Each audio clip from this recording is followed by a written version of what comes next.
wabarakatuh. Perkenalkan, nama saya Aila Salma Al-Faza, NIM 19402113 dari A3 Komunikasi Penyiaran Islam. Saya di sini akan menjelaskan atau menerangkan tentang teori komunikasi untuk memenuhi tugas ulangan tengah semester teori komunikasi. Yang pertama yaitu pengertian teori komunikasi.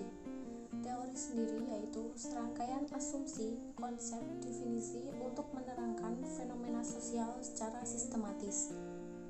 Ada beberapa ahli yang menerangkan tentang teori. Di antaranya Jonathan H. Turner, yaitu sebuah proses pengambilan ide yang dapat menjelaskan bagaimana peristiwa itu bisa terjadi. Dan yang kedua yaitu Calvin S.H., yaitu sebuah hipotesis yang belum terbukti. Dan masih ada banyak lagi beberapa ahli yang menerangkan tentang teori itu sendiri. Selanjutnya yaitu fungsi teori dan juga peran dari teori. Fungsi teori yaitu dapat menyajikan kerangka atau konsep untuk bahan penyelidikan, dan juga dengan adanya sebuah teori kita dapat membuat pertanyaan yang rinci untuk proses penyelidikan. Dan peran dari teori yaitu membantu mendapatkan pengertian dan mengorganisasikan pengalaman, perluasan ilmu pengetahuan secara sistematis, dan juga mempermudah pengamat saat melakukan penelitian pada kompleks peristiwa alami. Selanjutnya yaitu tradisi teori komunikasi. Tradisi teori komunikasi merupakan dasar dari teori yang memiliki kesamaan.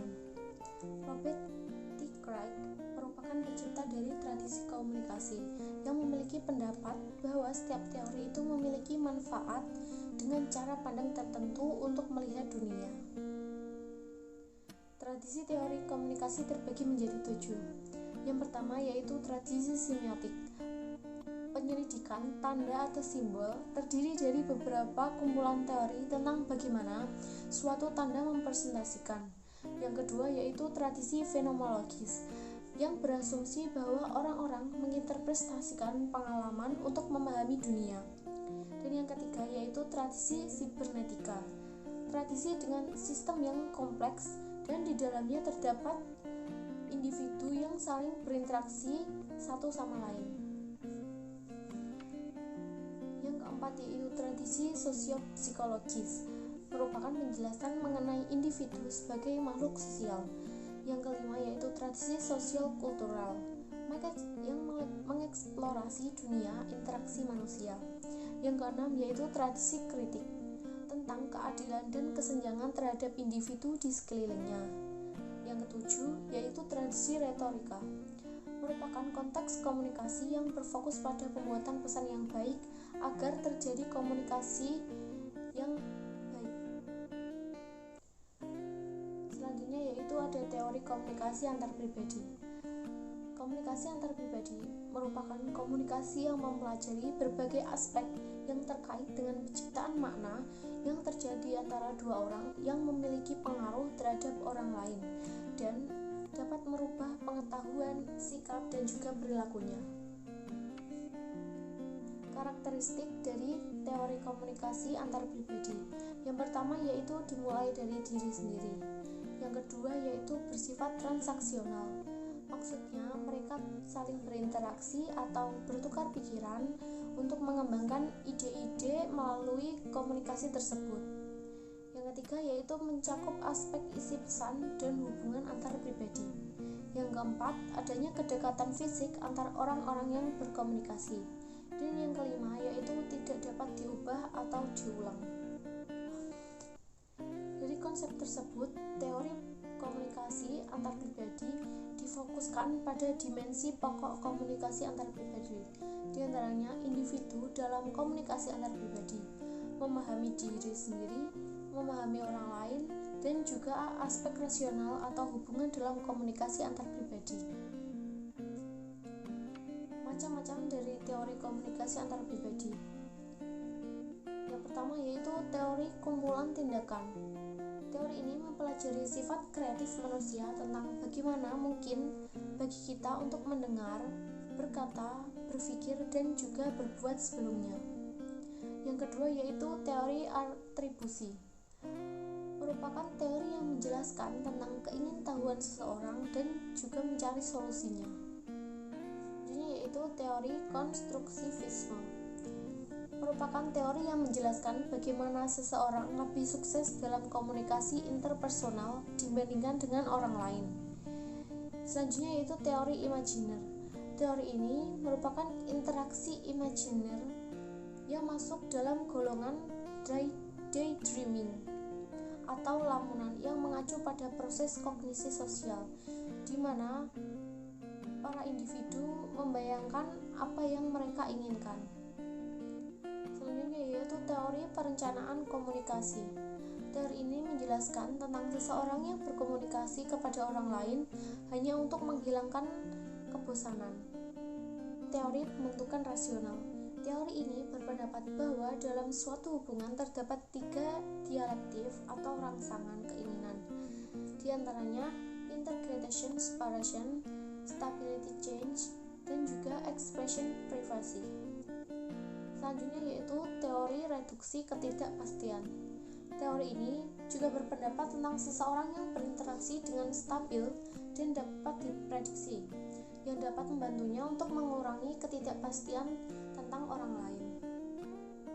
Selanjutnya yaitu tentang teori analisis percakapan, yang menjelaskan tentang ketika seorang individu berinteraksi dengan orang lain dengan berbagai gerakan agar seolah dapat mengatur urutan pembicaraan.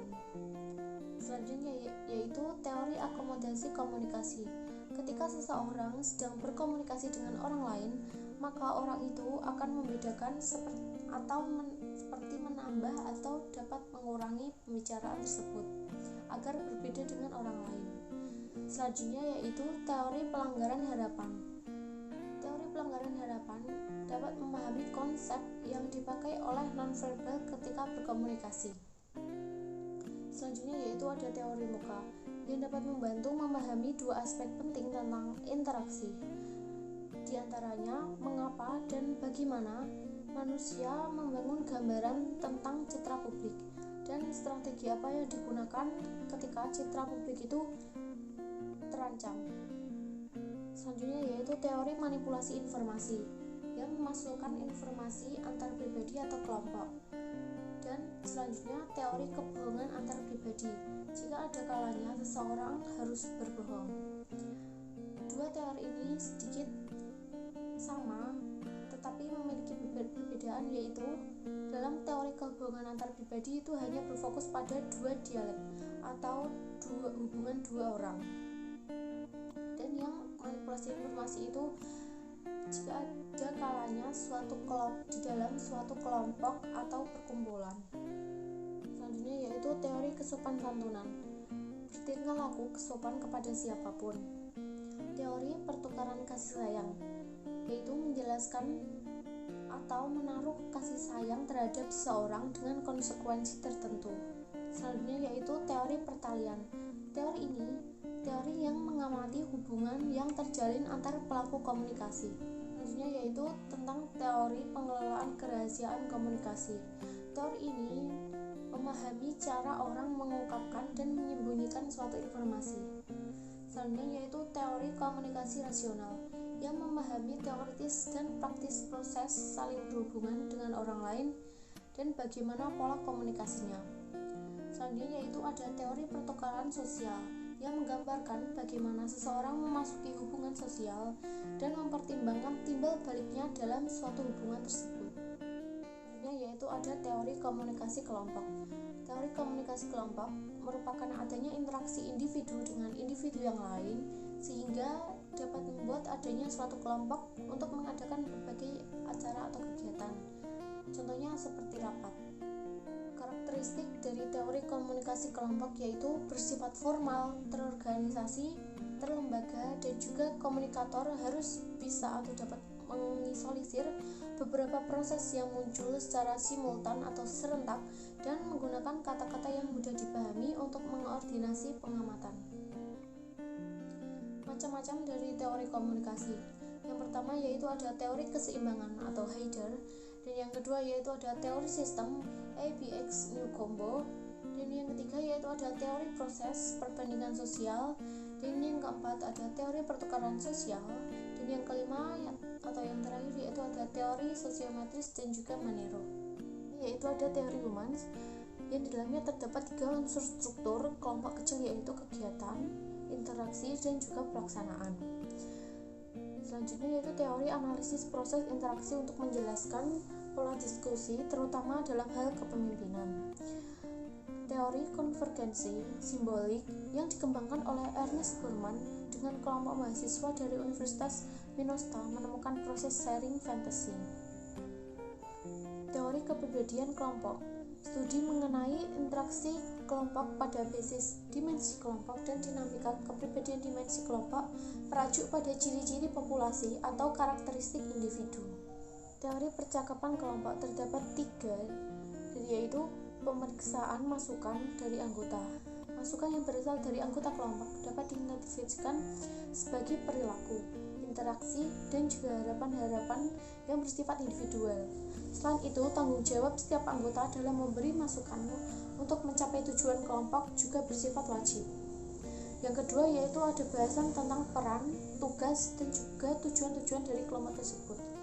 Yang ketiga yaitu ada keluaran dari kelompok atau group out.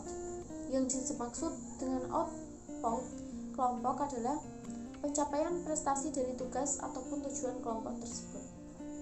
Teori kelompok terpercaya pemikiran kelompok terpercaya yaitu jenis kelompok yang pemikirannya sebagai sebuah perspektif atau cara memandang sebuah kelompok. Teori penyusunan, tindakan manusia adalah sebuah proses produksi dan reproduksi dalam sebuah sistem sosial. Teori pemikiran kelompok, proses pengambilan keputusan yang menunjukkan kemerosotan efisien mental, pengajuan realitas, dan juga penilaian moral yang disebabkan oleh tindakan-tindakan dari suatu kelompok. Materi tersebut diambil dari beberapa referensi.